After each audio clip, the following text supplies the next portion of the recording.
Ever wonder how a cacao bean becomes the chocolate bar you love? Let's take a satisfying journey from bean to bar. It all begins in tropical farms where ripe cocoa pods are handpicked. Next, the beans are fermented and sun-dried, a crucial step that builds the chocolate flavor. At the factory, the dried beans are roasted to bring out that rich chocolate aroma.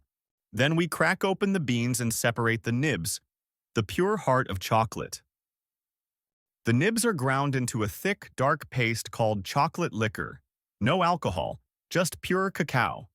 Now we add ingredients like sugar, milk, and sometimes vanilla. Then we conch, mixing to get that shiny snap, the chocolate must be tempered, cooled and reheated precisely. The smooth chocolate is poured into molds and cooled into bars. Finally, machines wrap the bars, ready to be shipped around the world.